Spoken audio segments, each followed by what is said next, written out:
In the decade of the 90s, America enjoyed what many call the long boom. It was a time of blossoming technology and expanding global connections. Inflation was as tame as a well-trained pet, hovering around 2 to 3% annually. Meanwhile, GDP growth pranced at a lively pace of 3 to 4% per year. This harmonious balance contributed significantly to enhancing living standards, making it possible for more Americans to feel the warmth of economic prosperity. Transitioning into the early 2000s, the scenery changed somewhat drastically. The burst of the dot-com bubble and the shadows cast by the events of September 11, 2001, marked the onset of economic winter. The chill slowed GDP growth to about 2 to 3% annually. Despite the Federal Reserve's attempts to rekindle the economy with cuts in interest rates, the fire didn't catch as hoped. During this period, inflation began a subtle creep upward, reaching around 3 to 4% annually. Approaching 2008, the plot thickened. With easy credit and relaxed lending standards setting the stage, consumer spending soared alongside housing prices. Inflation, driven largely by escalating energy and commodity prices, climbed to a peak of around 5 to 6% annually, levels unseen in decades.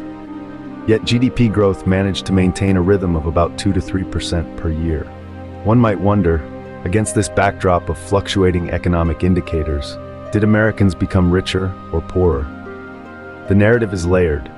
While GDP growth suggests a burgeoning economy, it doesn't automatically translate to better living standards for everyone. Inflation, the silent thief, can stealthily chip away at the purchasing power of wages and savings, leaving especially those on fixed incomes or with limited financial assets more vulnerable. From 1990 to 2008, despite economic roller coasters, many Americans did witness an uplift in their standard of living.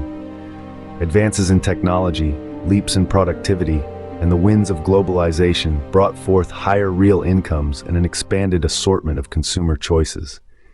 However, the looming clouds of the 2008 financial crisis would soon cast a long shadow, ushering in a period marked by job losses, home foreclosures, and economic distress for many. In sum, while GDP growth and inflation serve as critical barometers of economic health, they paint an incomplete picture.